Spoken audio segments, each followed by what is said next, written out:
O DEM Corrupt colocou um recorte lá do início da fala do Flávio, junto com o Léo Dias, falando o seguinte, né? O Flávio, ele expõe como a neutralidade virou veto político. Flávio Bolsonaro não foi desconvidado por acaso. O argumento era evitar constrangimento e não gerar manchetes. Na prática, o que se evitou foi o contraponto. Ao explicar o episódio do SBT News, Flávio deixou claro, pluralidade não é esconder conflito, é permitir o debate.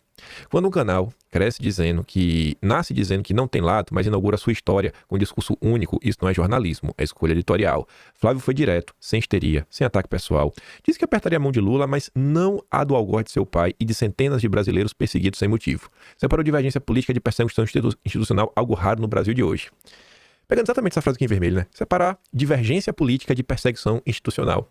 Eu gostei muito desse tipo de postura, porque é a única regra que eu tento aplicar para a vida. Eu também não apertaria a mão do Lula, mas eu entendo o que ele está falando, né? Não Lula enquanto pessoa, mas enquanto representação de um cargo, o cargo do presidente da República, ponto final. Enquanto pessoa, não. Sabe? Esquece o Lula, você não tem para que falar com ele. E eu falo para você, gente, a minha única regra, sabe? Se eu converso com alguém é o seguinte, você apoia ou apoiou perseguição, sabe? Esteve envolvido nisso? Não? Então ok, a gente pode até conversar, irmão. Eu vou entender divergência política, mas perseguição não dá. E o mais revelador, Flávio não falou em vingança, falou em fé, perdão, maturidade política. Quem tentou tirá-lo de cena para não atrapalhar o roteiro, acabou ajudando a revelar como o sistema funciona quando alguém foge do script. E quando o bastidor aparece, o discurso pronto perde força. E mais de 100 mil pessoas ontem estavam acompanhando o Flávio. Números que até então estavam restritos a Jair Messias Bolsonaro, né? Parece. Até esse daí o Flávio tá herdando um pouquinho, mas vamos aqui ouvi-lo. Hoje eu tô empolgado hoje, viu? Mas vamos lá. Vir aqui na quarta-feira, é isso. Isso daqui é um palanque e todos terão espaço. Eu tava com outra programação hoje, tava lá articulando um monte de coisa no Senado Federal. Eu ia pra Brasília te entrevistar. Você ia pra Brasília, acabou que, enfim, teve essa confusão aí com relação ao SBT e a gente veio pra cá pra... Tá, me explica o que houve. Você foi desconvidado do evento do SBT News? Não sei. Olha, vamos lá. Eu tava com a previsão de ir nesse evento.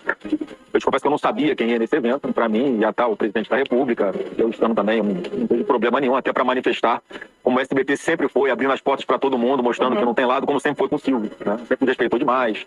Você tem a história do Silvio junto com o Lula também lá atrás. Enfim, lá atrás todo mundo achava que o Lula era uma coisa, depois ele se mostrou outra, veio o Bolsonaro, o Silvio nos recebeu sempre muito bem também.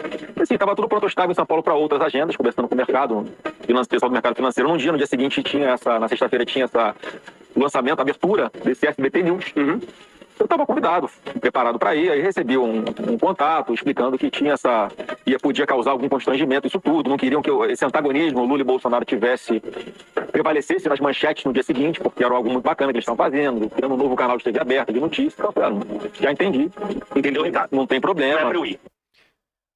Aqui você não tá vendo a imagem, né? Eu te mando lá no Telegram todos esses vídeos, você pode ver. Mas mesmo com áudio, você percebe que tem umas pausas, né? Que você vê que é aquela típica fala de quem tá falando e pensando ao falar, para evitar cair em pegadinhas e tudo mais. Mas você vê assim que, cara, por mais que ele pare para pensar, são pausas rápidas. Às vezes eu demoro mais pensando no que eu vou falar para não criar algum problema para mim mesmo, né? Diante da democracia brasileira. Mas demora um tempo considerável. Eu faço aqui, olha, pensa, olha para um lado, olha para o outro, falo assim, deixa eu costurar aqui um caminho que eu possa falar do assunto, sem desgastar esse SBT, sem brigar com ele, sem nada. Todo mundo fica de boa. Vamos voltar. E assim, eu fiquei assim, na hora eu fiquei um pouco chateado. Mas aí depois, quando eu vi o que tinha acontecido naquele evento, virou um lugar para dar palanque para uma pessoa que está, a pretexto de defender a democracia, está acabando com a democracia. Um discurso mentiroso, uma narrativa falsa. Eu acho que um canal de TV, quando é aberto, não tem que ser palanque político para ninguém. E acabou virando um grande comitê político de um dos lados, como se todo mundo tivesse de olhos fechados, olha, o que está acontecendo no Brasil, com perseguições políticas, com interferência de um poder sobre o outro o tempo inteiro. Quer dizer, uma falta total de bom senso, né? Então, assim... Mas, senador, o SBT também já não foi palanque para o seu pai, o seu Jair Bolsonaro, quando era presidente? Naquela época não foi um palanque também? Não foi palanque só para ele, foi palanque para todo mundo, né? Como tem que ser uma televisão, como tem que ser o seu canal aqui. Você abriu falando aqui, ó, tá aberto pro outro lado também. Sempre foi isso. Fiquei um pouco chateado, mas depois eu entendi que Deus estava me protegendo, que eu não participar daquele... Deixa eu criar uma situação hipotética, já que você não foi. Se você estivesse lá, quem você cumprimentaria e quem você não cumprimentaria? Olha, eu acho que eu sou uma pessoa educada. Você apertaria a mão do Lula? Eu apertaria a mão do Lula, não tem problema nenhum. Agora, eu não apertaria a mão do algoz do meu pai e de tantas centenas de outras pessoas, né, que são perseguidas por ele de graça, né? Você refere-se O Alexandre de Moraes, não tô... Assim, eu tô pedindo a Deus para me preparar, porque eu tenho recebido muita mensagem, Léo, de pastores dentro da minha própria igreja, que esse é o momento de reavivamento da população. Você vê uma garotada aí buscando Deus, buscando a igreja, é um momento de perdão, de tirar a palavra vingança da testa. Eu juro que eu tô pedindo oração para conseguir em algum momento olhar para uma pessoa como Alexandre de Moraes, né, e perdoá-lo. Eu acho que esse é o objetivo meu. Agora, vamos lá.